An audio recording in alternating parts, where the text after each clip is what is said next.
నష్టంపై అధికారులకు సీఎం రేవంత్ కీలక ఆదేశాలు. సహాయక చర్యలు వేగవంతం చేయాలని సీఎం ఆదేశం.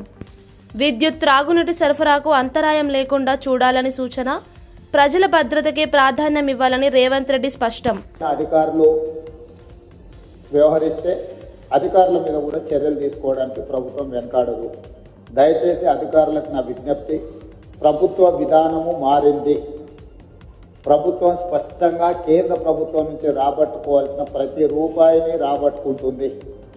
మన దగ్గర నిధులు ఉన్నాయి, మనము ధనిక రాష్ట్రం అని చెప్పి కేంద్రం నుంచి తెచ్చుకోవాల్సిన నిధులను తెచ్చుకోకుండా ఈ రాష్ట్ర ప్రభుత్వం వదలదు. కాబట్టి ఎంత డ్యామేజ్ అయితే అంత కంప్లీట్గా అసెస్ చేయండి. బ్రిడ్జ్లు, అక్కడక్కడ లోకాజ్ వేలు, ఇప్పుడు చూస్తే 100 ఫీట్ రోడ్లే కొట్టుకొని పోయింది. సో మీరు టెంపరీ రిలీఫ్ల కోసమే లేకపోతే టెంపరీ రిస్టరేషన్ కోసం మీరు అసెస్మెంట్ చేయకండి. మీరు పర్మనెంట్ సొల్యూషన్ కూడా ఇందులో మీరు నివేదికలు సిద్ధం చేయండి. ఎంతైతే అంత తీసుకొచ్చుకొని మిగతాది ఏదైనా ఉంటే ప్లస్ ఇప్పుడు మనకు ప్రధానంగా వరంగల్లో చూసిందంతా మీరు ఏవైతే నాలాలు, ఏవైతే చెరువులు పాతకాలంలో కాలువలు ఇప్పుడు నాలాలు అంటున్నామో వాటిని సరైన విధంగా మనము బాటిల్ నెక్స్ క్లియర్ చేయకపోవడం వల్ల ఎక్కువ వర్షం వచ్చి ఇదంతా డ్యామేజ్ జరిగింది. వాటిని ఒక అసెస్మెంట్లోకి రండి. ఎన్ని క్యూసెక్స్ వాటర్ పోతుంది, ఎంత కావాలి, ఎక్కడైనా ఏమైనా ఎంక్రోచ్మెంట్ ఉందా, మీకున్న వరంగల్ చుట్టూతో ఉన్న చెరువులన్నిటిని కూడా ఇది చేసుకొని ఇంటేక్ అవుట్లు.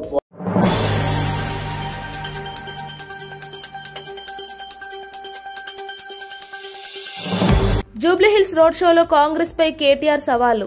6 గ్యారంటీలు కాదు 420 హామీలు అంటున్న కేటీఆర్. మాగంటి సునీత గెలిపే తెలంగాణ గౌరవమని స్పష్టం. కారు గుర్తు విజయం సాధిస్తే రాష్ట్రానికే లాభమన్న కేటీఆర్. ఎలక్షన్లు వస్తాయి పోతాయి, కానీ ఇవాళ 4 లక్షల మంది జూబ్లీహిల్స్ ఓటర్లకు 4 కోట్ల మంది తెలంగాణ ప్రజల గోస తీర్చే అవకాశం మీ చేతికొచ్చింది. మీరు ఇక్కడ గట్టిగా జూబ్లీహిల్స్ లో తీర్పిచ్చి కాంగ్రెస్ పార్టీ డిపాజిట్ జప్తు చేస్తే ఖచ్చితంగా 4 కోట్ల మంది తెలంగాణ ప్రజలకు అక్కడ ఉన్న బాకీ ఉన్నాయన్నీ మీకు బ్రహ్మాండంగా వాళ్ళకు అందుతాయి. నెలకు 2,500 పెన్షన్, నెలకు 2,500 మహిళలకు రావాలంటే కాంగ్రెస్ డిపాజిట్ జూబ్లీహిల్స్ లో పోవాలి. నెలకు 4,000 రూపాయల పెన్షన్ ముసలోళ్ళకు, పెద్ద మనుషులకు రావాలంటే కాంగ్రెస్ డిపాజిట్ జూబ్లీహిల్స్ లో పోవాలి. వికలాంగులకు 6,000 రావాలంటే కాంగ్రెస్ పార్టీ చిత్తుగా జూబ్లీహిల్స్ లో ఓడిపోవాలి. నేను చెప్పేది కరెక్టేనా కాదా? ఒకవేళ కాంగ్రెస్ కు ఓటేస్తే ఏమైతుంది? రేవంత్ రెడ్డి ఒకటే అనుకుంటాడు, నేను ఏమి ఇయ్యకపోయినా, మహిళలకు నేను నెలకు 2,500 ఇయ్యకపోయినా, సిలిండర్ 500 అని చెప్పి 1000 రూపాయలు ఇచ్చినా, కరెంటు ఫ్రీ అని కరెంట్ ఇయ్యకపోయినా, ఏమి ఇయ్యకపోయినా వీళ్ళు మళ్ళా నాకే ఇస్తున్నారు ఓట్లు, కాబట్టి ఏమి ఇచ్చే అవసరం లేదు అని చెప్పి తెల్లారి మొత్తం ఎగబెడతాడు. ఒక్కసారి గట్టిగా బుద్ధి చెప్తే, ఒక్కసారి మీరు గట్టిగా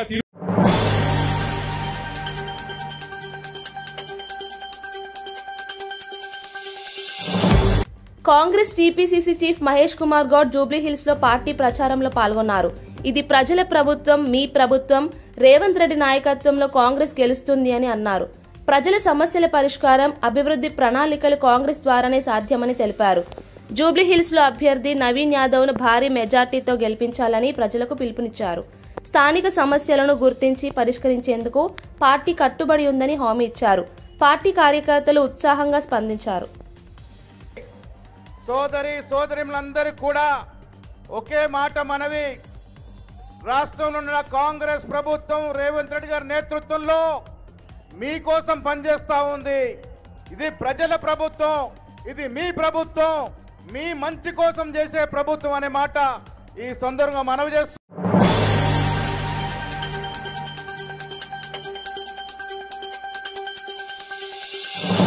బీజేపీ రాష్ట్ర అధ్యక్షుడు రామచంద్రరావు రైతుల సమస్యలను తెలుసుకునేందుకు పంట కొనుగోలు కేంద్రాలను పరిశీలించారు. రైతులు ఇబ్బందులు ఎదుర్కొంటున్నారని పేర్కొంటూ కేంద్ర ప్రభుత్వం నిర్ణయించిన కనీస మద్దతు ధర ప్రకారం చెల్లింపులు జరగాలని డిమాండ్ చేశారు. కొనుగోలు కేంద్రాల్లో తగిన సదుపాయాలు కల్పించాలన్నారు. రైతుల ప్రయోజనాలను కాపాడేందుకు బీజేపీ కట్టుబడి ఉందని తెలిపారు. ప్రభుత్వం తక్షణ చర్యలు తీసుకోవాలని పిలుపునిచ్చారు. స్వాగతిస్తా ఉన్నారు. బీజేపీకి ఈసారి ఓటు వేస్తామని చెప్పేసి కూడా వారు ఓపెన్ గానే చెప్తా ఉన్నారు. ప్రాంతంలో గత అనేక సంవత్సరాలుగా బీఆర్ఎస్ గానీ కాంగ్రెస్ గానీ ఓట్లు పరిస్థితి లేకపోతే ఇక్కడ నీళ్లు వస్తే హుజురాబాద్ బీసీ హాస్టల్లో విద్యార్థిని వర్షిత మరణంపై తెలంగాణ జాగృతి అధ్యక్షురాలు కల్వకుంట్ల కవిత తీవ్ర ఆవేదన వ్యక్తం చేశారు. ఘటన వెనుక కుట్ర ఉందని అనుమానం వ్యక్తం చేశారు. టీచర్లు, పోలీసులు నిర్లక్ష్యంగా వ్యవహరించారని ఆరోపించారు. ఘటనపై ప్రత్యేక ఎంక్వైరీ సిట్ ఏర్పాటు చేయాలని డిమాండ్ చేశారు.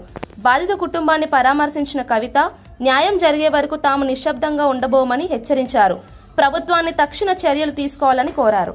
ఈ ఎంఆర్ఓ కానీ ఎవరు కానీ కనీసం పేరెంట్స్ని కన్సోల్ చేయడం కావచ్చు, లేకపోతే ఎంక్వైరీ చేయడం కావచ్చు, ఎటువంటి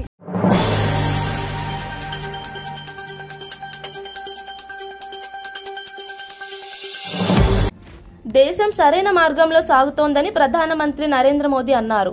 రక్షణ, అంతరిక్ష, సాంకేతిక రంగాల్లో మహిళల భాగస్వామ్యం పెరగడం భారత అభివృద్ధికి నిదర్శనమని తెలిపారు. మహిళలు ఇప్పుడు నాయకత్వ బాధ్యతలు స్వీకరిస్తూ దేశాన్ని ముందుకు నడిపిస్తున్నారని అన్నారు. ఢిల్లీలో జరిగిన అంతర్జాతీయ ఆర్య సమ్మేళనంలో పాల్గొని భారతీయ విలువలపై గౌరవంగా ప్రసంగించారు. ఆర్య సమాజ్ సంస్థ భారతీయ సంస్కృతి, మానవతా విలువలను ప్రపంచానికి పరిచయం చేసిందని ప్రశంసించారు. మహిళా శక్తి, ప్రగతి నూతన భారతానికి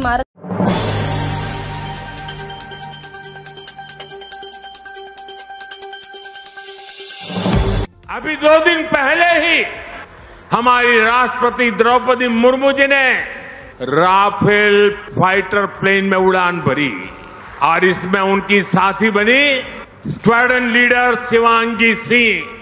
आज हमारी बेटियां फाइटर जेट उड़ा रही हैं और ड्रोन दीदी बनकर आधुनिक कृषि को भी बढ़ावा दे रही है. आज हम गर्व के साथ कह सकते हैं, भारत आज